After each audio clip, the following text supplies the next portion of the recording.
함께하여 주시옵소서. 감사드리며 우리 주 예수 그리스도의 이름으로 기도드립니다. 아멘. 예. 한번 좌우에 계신 분들에게 이렇게 인사하시면 좋겠습니다. 송편처럼 충만하십시오. 이렇게 한번 인사해 주시죠.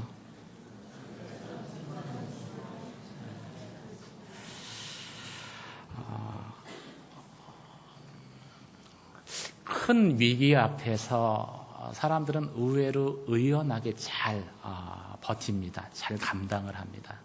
큰 시험 앞에서 그 시험을 잘 이겨냅니다. 그런데 이 작은 위기 앞에서, 작은 시험 앞에서 의외로 쉽게 무너져 버리는 것을 보게 됩니다. 그래서 저희는 신이 아닌 인간이라고 불려지는 것이죠. 우리는 다윗의 모습을 통해서 그 다윗의 인간다움을 다시 한번 오늘 본문 가운데 확인하게 됩니다.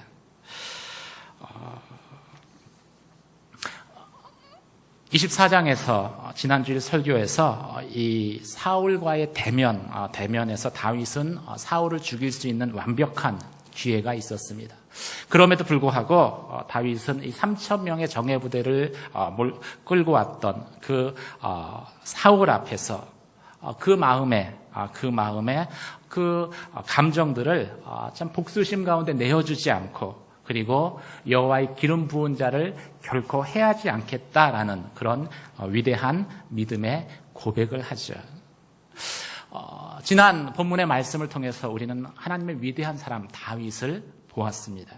그런데 오늘 25장 가운데 비춰진 다윗의 모습은 지난 주간에 저희가 보았던 다윗의 모습과는 너무나 대조적이어서 우리에게 큰 충격을 가져다 줍니다. 나발이라는 한 어리석은 사람의 행동 앞에서 위대한 하나님의 사람 다윗, 그 사울 앞에서도 잃지 않았던 그 온유함과 하나님 주권의 그 신앙을 다윗은 그만 잃어버리기 때문이죠. 오늘 본문 가운데 등장하는 다윗은 사울처럼 눈에 살기를 띠고 사울이 그랬던 것처럼 400여 명의 칼을 찬 자신의 동료들을 데리고 그리고 나반의 집을 향해서 돌진해 가고 있습니다. 이미 다윗의 눈은 복수심에 빨갛게 충혈되어져 있습니다. 다윗은 가면서 몇 번이나 이렇게 외칩니다. 선을 악으로 갚은 나반의 집안을 내가 몰살시켜버리겠다. 만약 그렇게 하지 않으면 하나님께서 나에게 벌을 내리실 것이다. 하나님의 이름을 걸고 다짐까지 하는 다윗의 모습을 저희가 살펴볼 수 있는 것이죠. 이런 긴박한 상황 속에서 걷잡을 수 없는 복수의 화신이 되어져 버린 이 다윗의 분노를 하나님이 아비가일이라는 그 여인을 통해서 잠재우지 않았더라면은 어쩌면 다윗은 나발을 죽여버리고 나발의 모든 일가를 죽여버리고 그나마 이스라엘 백성들 가운데 형성되었던 그 자신의 명성에 먹칠을 하는, 그래서 다윗을 통해서 이루고자 했었던 하나님의 나라 이스라엘이 세워지는데 커다란 장애가 되는 그러한 오점을 남기고 말았을 것입니다. 그렇다면은 사울을 앞에 두고서도 믿음의 평강을 잃지 않았던 다윗, 그 위대한 믿음의 사람 다윗이 왜 이토록 분노하고 있을까요? 7절, 8절, 9절 말씀, 7절, 8절, 9절에서 11절까지 말씀을 한번 같이 읽도록 하겠습니다. 7절에서 11절까지 말씀 같이 읽겠습니다. 시작. 내가 듣기로 양털 깎는 기간이라고 하던데 당신의 양치기들이 우리 쪽에 왔을 때 그들을 함부로 대하지 않았고 갈멜에 있는 동안 그 어떤 것도 없어지지 않았습니다. 당신의 종들에게 물어보면 이야기해 줄 것입니다. 그러니 내 소년들에게 잘해주시기 바랍니다. 우리가 이 좋은 날에 왔으니 당신의 종들과 당신의 아들 같은 다윗에게 손을 닿는 대로 챙겨주시기 바랍니다. 다윗의 사람들이 도착해 다윗의 이름으로 나발에게 이 모든 말을 그대로 전하고 기다렸습니다. 나발이 다윗의 종들에게 대답했습니다. 다윗이 대체 누구냐? 이새의 아들이 누구냐? 요즘 자기 주인을 버리고 떠나는 종들이 많다는 얘기를 들었다. 내가 왜 내 빵과 물과 양털 깎는 사람들을 위해 잡은 짐승의 고기를 가져다가 출신도 모르는 사람들에게 주겠느냐? 다윗이 왜 이토록 분노했습니까? 그것은 나발 안에 있는 어리석음이 다윗의 어리석음을 자극했기 때문이죠. 이 광야라는 곳은 이 자연재해가 많은 곳입니다. 이 자연재해뿐만 아니라 범죄 발생률도 아주 높은 그런 지역입니다. 이 강도 만난 사마리아도 이 광야를 지나다가 강도를 만났다라고 성경에 기록되어져 있죠. 그래서 이 강도들, 이 광야에 자주 출몰하는 강도들은 여행자들을 약탈하고 또 이 광야 인근에 감나가는 물건이 있을 법한 그 집을 습격해서 그 집에 있는 것들을 노략하고는 했었습니다. 이 나발의 가축을 돌보던 목자들도 이 광야의 무법자들로 인해서 많은 피해를 입고 있었죠. 근데 다윗과 함께한 그 600여 명의 그 다윗의 그 용사들이 한 해 동안 이 나발의 가축을 지키고 보호해 준 것이죠. 강도들로부터. 이 다윗의 보호 속에서 이 나발은 큰 손실 없이 자신의 사업을 키울 수 있었습니다. 그리고 양털을 깎는 시기가 됐죠. 그 방목을 하는 사람에게 양털 깎는 그 시기가 됐다라는 것은요, 마치 농사를 하는 사람이 추수를 하는 때가 됐다는 것과 똑같은 것입니다. 양털을 깎아서, 이 털을 깎아서 그것을 가지고 필요한 것들을 샀기 때문에 그 한 해에 추수하는 것과 똑같다는 것이죠. 그래서 그동안에 그 수고한 양과 염소를 키우느라고 수고한 모든 사람들을 불러놓고 맛있는 음식을 차려놓고 잔치를 벌였습니다. 이 소식을 이웃에 있었던 다윗이 들은 거예요. 당연히 다윗은 10명의 자신의 동지들을 보내서 잔치 음식과 술을 좀 달라고 요청하게 됩니다. 거의 1년 동안 다윗과 그 일행들이 이 나발의 목자들을 보호해 줬기 때문에 그 잔치에 술과 음식을 달라라는 것은요, 어떤 의미에서는 너무나 당연한 요구였습니다. 이 양털 깎는 이 잔치 때에는요, 그냥 관계없는 사람들조차도 손님으로 초청해서 풍성한 대접을 하는 것이 또 그 당시의 관습이었기 때문이죠. 그리고 실제적으로 이 다윗과 그 일행은 광야에서 살았기 때문에 풍성히 배불리 먹지 못했습니다. 그래서 이 잔치에서 마련한 그 음식들도 한 번 정도는 배부르게 먹고 싶은 그러한 필요들도 있었던 것이죠. 그런데 이 너무나 자연스럽고 정당한 그 다윗의 요청을 나발이 거절했다는 거예요. 나발이 거절했습니다. 어쩌면 이 나발이라는 이름의 뜻대로, 나발이라는 뜻이 어리석은 자라는 뜻이거든요. 나발이라는 이름의 뜻대로 자신의 어리석음을 자행한 것이죠. 나발은 오늘 읽은 본문의 말씀처럼 이 양 1000마리와 염소 3000을 거느릴 정도로 큰 부자였습니다. 이 거부다라고 성경에 나와 있습니다. 그 거부기 때문에 이 잔치의 음식을 다윗이 보낸 그 10명의 사람들에게 10명이 가져가봤자 얼마나 가져가겠어요. 나눠주는 그것은 큰 손실을 가져다 주는 것이 아니었습니다. 그럼에도 불구하고 다윗이 보낸 그 10명의 동료들을 빈손으로 보냅니다. 나발의 어리석음은 여기서 그치지 않아요. 다윗의 요청을 거부했을 뿐만 아니라 다윗의 존재 자체를 거부하는 그러한 말들을 서슴지 않죠. 다윗의 요청을 듣자마자 나발은 다윗이 마치 다윗을 처음 본 사람처럼 말하고 행동하기 시작합니다. 다윗이 도대체 누구냐?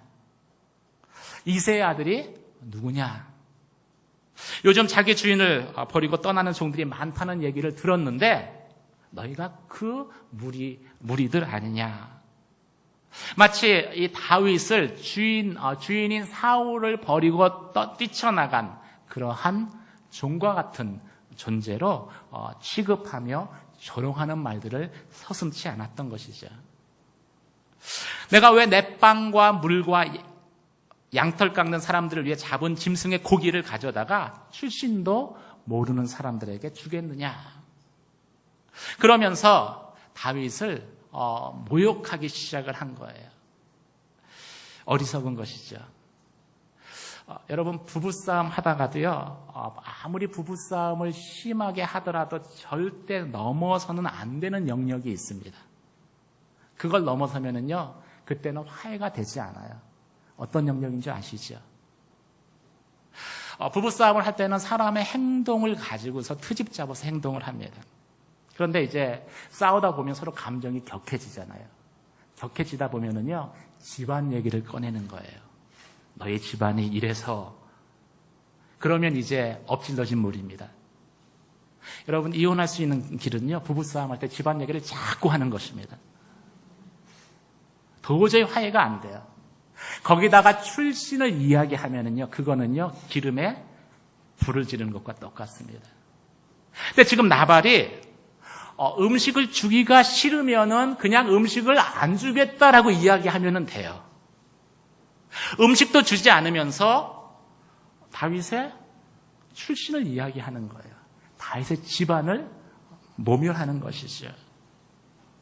이것은 단지 음식을 주지 않았다라는 것과는 차원이 다른 것입니다. 사람이 자신의 존재가 부인되는 것만큼요, 참기 어려운 것이 없습니다. 근데 나발은 지금 다윗의 존재 자체를 부정하는 거예요. 이새의 아들이 누구냐? 내가 왜 내 빵과 고기를 출신도 모르는 사람들을 위해서 주겠느냐? 그때 다윗의 뚜껑이 열려버린 것이지요. 이 나발 안에 있었던 어리석음, 사실 다윗을 조롱하고 모멸한 것은요, 모멸감을 준 것은 어리석음을 뛰어넘어서 사실은 야비한 것입니다. 근데 이 다윗 안에, 그 나발 안에 있는 그 야비함이요, 다윗 안에 있는 야비함을 부추긴 거예요. 그리고 다윗을 폭발시켜버리죠.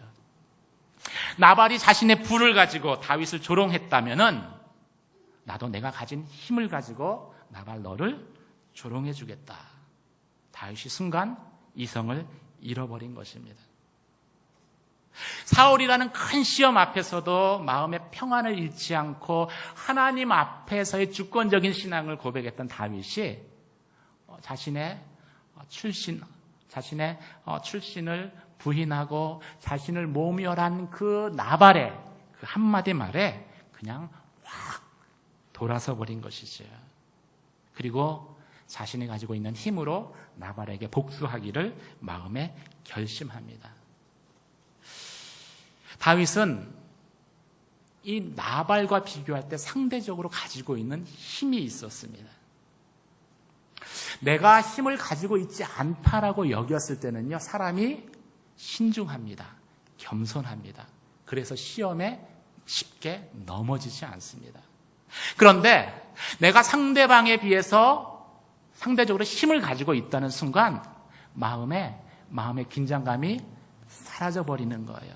그래서 작은 시험 앞에서도 분노하고 화를 내게 되는 것이죠.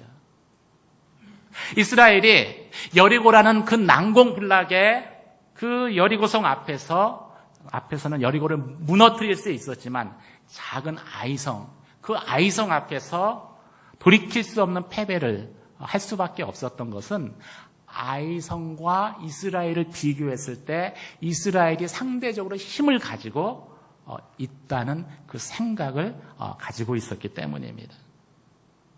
그래서 순간 자신의 힘을 마음껏 휘두르고자 하는 그런 충동을 주체하지 못한 거예요. 우리도 이러한 시험 앞에 놓여질 때가 있습니다. 큰 시험은 잘 이겨내요. 그냥 큰 고난 앞에서 저희는 믿음을 잘 지킵니다. 그런데 내가 상대적으로 힘을 가지고 있고 내가 좀 더 유리한 위치에 있다라고 생각하는 그 순간 작은 시험 앞에서는 다윗처럼 너무나 쉽게 넘어져 버리고 너무나 쉽게 분노를 폭발하고 너무나 쉽게 복수심에 사로잡혀 버리게 되는 것이지. 그래서 다윗이 400명의 그 자신의 부하들을 데리고 그리고 나발을 향해서 지금 돌진하고 있는 거예요. 하나님은 우리에게 힘을 주셨습니다. 그 힘은요, 섬기라고 주신 거예요. 휘두르라고 준 것이 아니죠. 나발이 다윗에 비해서 가지고 있었던 힘이 무엇입니까? 그거 상대적으로 많은 재산이었을 것입니다. 나발은 이 재산을 가지고 다윗을 섬겨야 했어요. 그리고 다윗은 자신이 가지고 있는 그 600여 명의 동료들과 함께 광야의 백성들을 섬겨야 했습니다. 그런데 사단이 끊임없이 우리 안에 연약함을 통해서 그 하나님이 섬기라고 준 힘을 잘못 폭력의 도구로 사용하게끔 우리 안에 분노를 일으키고 그리고 우리 안에 격동케 하는 것이죠. 힘은 섬기라고 주는 것이지 결코 휘두르라고 준 것이 아닙니다.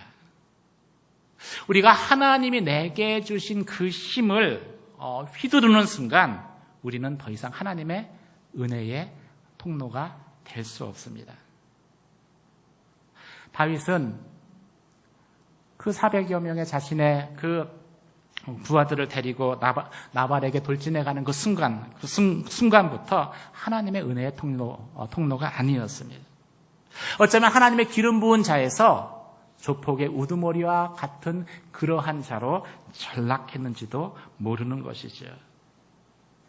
400여 명에 달하는 그의 무리는 하나님의 나라를 세울 용사들에서 목축업자를 위협해서 돈이나 뜯어내는 그러한 불황화나 강도와 똑같은 그런 존재로 변해버릴 수 있었던 것이죠.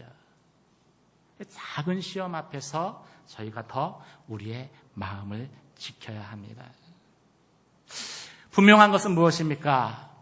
하나님이 우리를 조폭의 우르모디로 부른 것이 아니라 하나님의 사람으로 불렀다라는 거예요.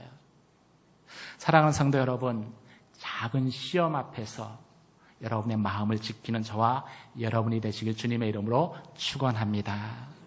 한번 옆에 분하고 이렇게 인사하시면 좋겠어요. 뚜껑이 열려도 꼭지가 틀어져도 당신은 하나님의 사람입니다. 저희가 이 고백을 가지고 있어야 돼요. 살다 보면은요, 진짜 사람 안에 있는 야비함이 하나님의 사람으로 살아가려는 나를 자극할 때가 있습니다. 그래, 내가 당한 대로 한번 갚아주겠다. 내가 힘이 없어서 이러는 줄 알잖아. 나도 힘이 있다. 근데 그 순간, 그래서 우리의 꼭지가 열리고 뚜껑이 열리는 그 순간 우리는 하나님의 사람에서 조폭의 두목으로 변해버리는 것이죠. 하나님이 더 이상 사용할 수 없는 거예요. 어떤 순간에도 하나님의 사람인 것을 기억하는 저와 여러분 되시기를 주님의 이름으로 축원합니다. 다윗의 삶 가운데 하나님이 함께 하셨다는 많은 증거들이 있습니다. 그런데 이 하나님이 함께 하셨다는 증거는요, 오늘과 같은 상황 가운데 다윗이 그 나발의 그 야비함 가운데에서 이 조폭의 두목으로 돌변하는 그 순간 하나님께서 다윗의 인생에 개입하신다는 거예요. 어떻게 개입합니까? 아비가일이라는 여인을 통해서 그 분노 가운데 있는 다윗을 다시 하나님의 사람으로 되돌이키십니다. 여러분 읽은 본문은 아닌데 24절에서 31절까지 말씀을 한번 저와 여러분이 모니터를 통해서 같이 교독하도록 하겠습니다. 24절에서 31절까지 말씀입니다. 사무엘상 25장 24절에서 31절까지 말씀입니다. 성경이 있으신 분은 성경을 찾으시면 되겠습니다. 24절, 31절 한 절씩 교독하겠습니다. 그는 다윗의 발 아래에서 말했습니다. 내 주여 저만을 탓해 주십시오. 이 종이 말 한마디 하겠사오니 이 종이 하는 말을 들어 주십시오. 그는 자기 이름과 똑같습니다. 그 이름은 바보라는 뜻이니 어리석음이 항상 그를 따라다닙니다. 하지만 주의 여종인 저는 주께서 보내신 소년들을 보지도 못했습니다. 내 주여 여호와께서는 당신이 피 흘리지 않도록 또 당신의 손으로 직접 복수하지 않도록 막아주셨습니다. 여호와께서 살아계심과 내 주 당신이 살아계심으로 맹세하는데 당신의 원수들과 내 주를 해치려는 모든 사람들이 나발과 같게 되기를 바랍니다.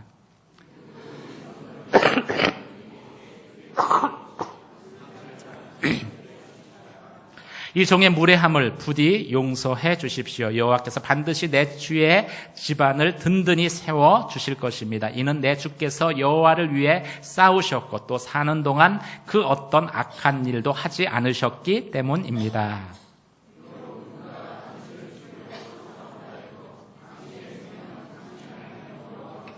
생명보자기에 안전하게 쌓아 주실 것입니다. 하지만 당신의 원수들은 물매로 돌을 던지듯 던져버리실 것입니다. 이제 여호와께서 내 주에게 약속하신 모든 선한 일을 이루셔서 이스라엘을 다스릴 지도자로 삼으실 터인데 같이 읽겠습니다. 지금 내 주께서 이유 없이 피를 흘리시거나 직접 복수를 해 왕이 되실 때 후회하시거나 마음에 꺼리낄 일을 남겨두지 마십시오. 그리고 여호와께서 당신을 그처럼 선대하시는 날 이 여종을 기억해 주십시오. 잠시 후면은요, 이 나발과 나발에 속한 모든 사람들이 다윗에 의해서 몰살 당하게 됩니다. 근데 그 사실로 인해서 만약 몰살됐다, 다윗과 그 일행이 다 몰살했다 그러면은요, 사실은 나발의 가족이 가장 큰 피해를 입는 것 같지만은요, 저희가 좀 더 길게 놓고 보면은 가장 큰 타격을 입는 것은 다윗입니다. 더 나아가서 다윗을 통해서 이스라엘이라는 그 하나님의 나라를 세우려고 그 하나님의 나라를 세우려고 했었던 하나님의 계획이 시작부터 어그러질 수 있는 것이죠. 그래서 하나님께서 이것을 막기를 원하셨습니다. 그래서 예비하신 사람 나발의 아내 아비가일이라는 여인을 사용하시죠. 하나님이 아비가일을 사용하시는 데는 아비가일이 하나님 쓰시기에 좋은 그러한 성품과 지혜를 소유하고 있었기 때문입니다. 그렇다면 하나님은 아비가일을 통해서 어떻게 다윗의 분노를 잠재우십니까? 첫 번째, 아비가일은요, 먼저 겸손한 말로써 다윗의 분노를 가라앉혔습니다. 이 다윗이 온다는 소식을 이 아비가일이 들었습니다. 종들이 나발에게 이야기하지 않고 아비가일에게 이야기를 했습니다. 이걸로 가서 이 나발은 계속해서 이와 유사한 문제를 일으켰고요. 그때마다 아비가일이 그 문제들을 해결해 왔다는 것을 알 수 있습니다. 이미 그 시스템이 구축이 되어져 있었던 거예요. 그 소식을 듣자마자 아비가일이 음식을 준비해서 10명의 사람들이 가져가기에 충분한 음식을 준비해서 다윗이 오고 있다는 곳으로 달려가죠. 말을 타고 갑니다. 그리고 다윗을 보는 순간 무릎을 꿇고 다윗에게 이야기를 합니다. 그런데 그 아주 겸손한 태도로 무릎을 꿇고 그리고 엎드려서 다윗의 발 아래에서 이야기하는 거예요. 내 주여 저만을 탓해 주십시오. 이 종이 말 한마디 하겠사오니 이 종이 하는 말을 들어주십시오. 다윗 앞에서 아비가일이 스스로 자신을 종이라고 이야기하면서 요청을 합니다. 이 칼은요, 가정주부의 손에 들려있을 땐 아주 유용한 도구입니다. 그런데 이 강도의 손에 들리면 살인무기가 되어지죠. 그래서 칼은요, 항상 칼집 안에 있어줘야 돼요. 마찬가지로 우리 안에 그 강함 있죠. 이 강함도요, 강함을 감쌀 수 있는 부드러움 안에 있을 때만 그 강함이 제대로 사용될 수 있습니다. 강함을 다스리기 위해서 더 강한 강함으로 맞서면은요, 결국은 집안 안에 그 피비린내 나는 싸움만 있을 뿐이죠.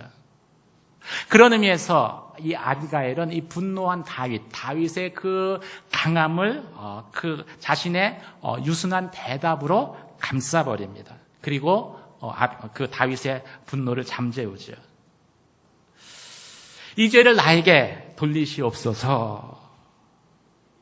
이 나발의 죄가 자신으로 말미암은 것을 고백하고 나발을 대신해서 다윗에게 용서를 구합니다. 사실 아비가일은 나발의 행동과는 전혀 무관했습니다. 왜냐하면 나발이 하는 행동에 대해서 아비가일이 나중에 알았어요. 그럼에도 불구하고 자신의 잘못이다라고 그 고백을 하며 용서를 구하는 아비가일 앞에서, 그 아비가일의 부드러움 앞에서 다윗이 그 마음의 분노가 녹아내린 거예요. 이 부드러운 것이 강한 것을 다스릴 수 있습니다.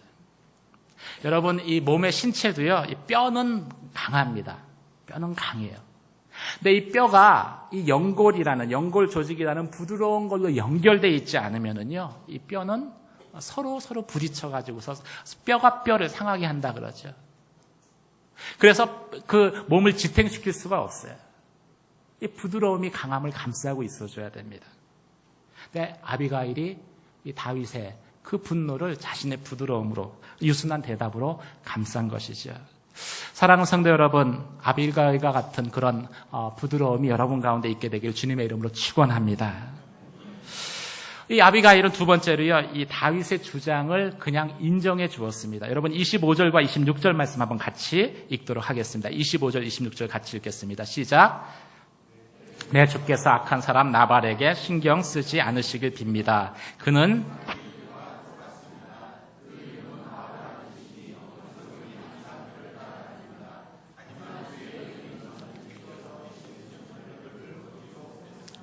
내 주여 여호와께서는 당신이 피 흘리지 않도록 또 당신의 손으로 직접 복수하지 않도록 막아주셨습니다.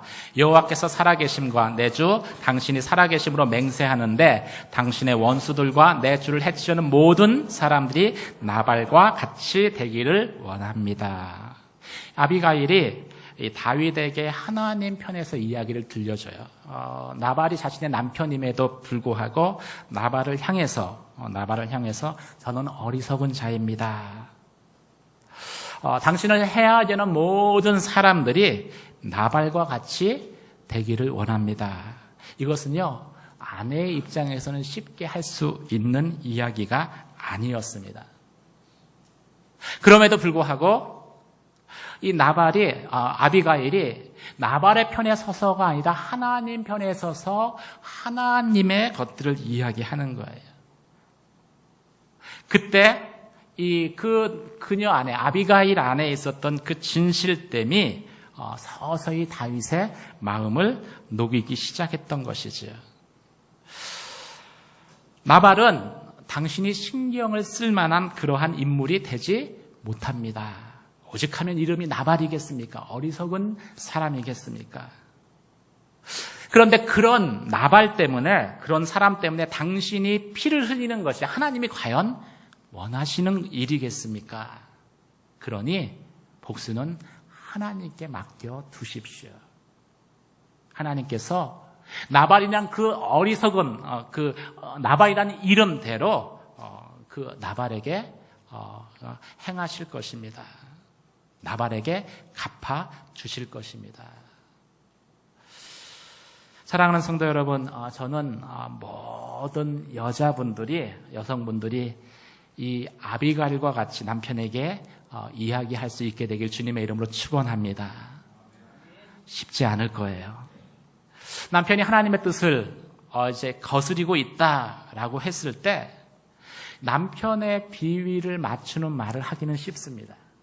그런데 남편이 노할 것을 알매도 불구하고 하나님의 뜻을 이야기하는 것은, 그것은 아무리 아내지만 결코 쉬운 일도 아니고 흔한 일도 아닙니다.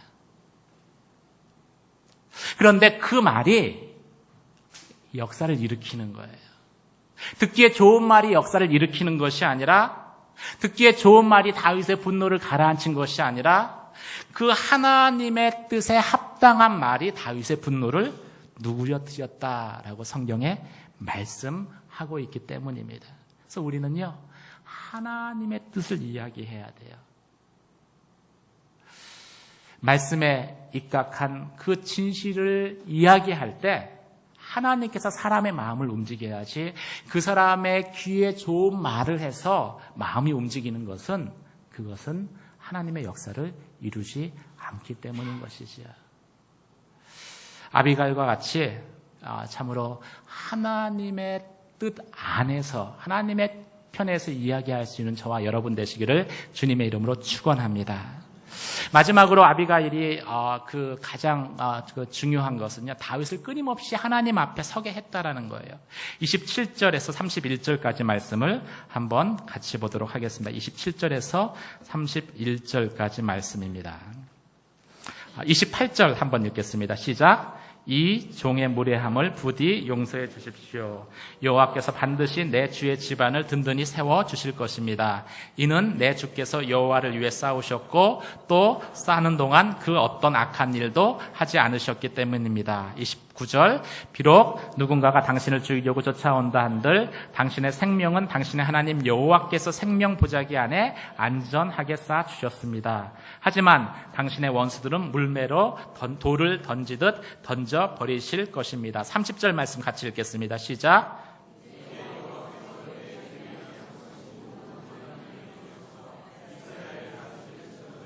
31절.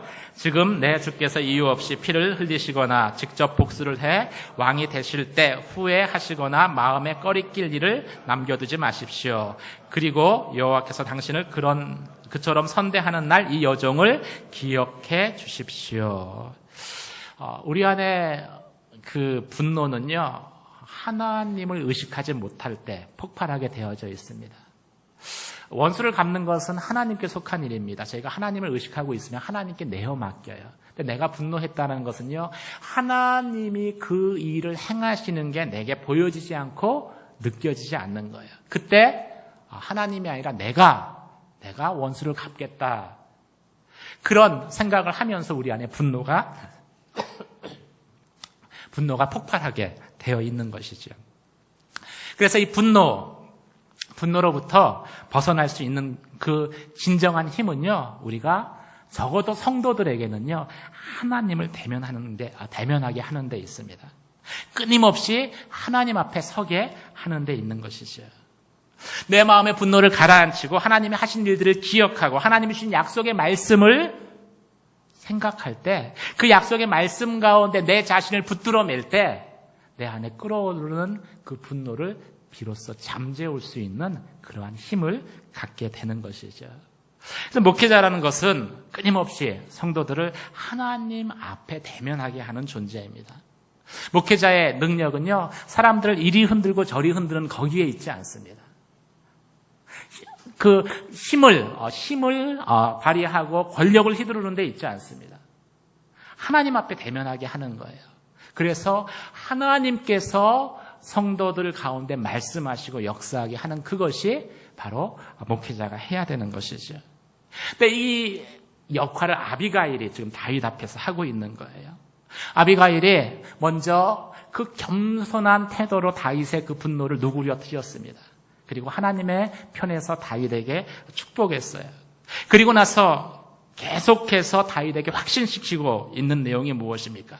여호와께서 반드시 내 주를 위해서, 다윗을 위해서 집을 세우실 것입니다.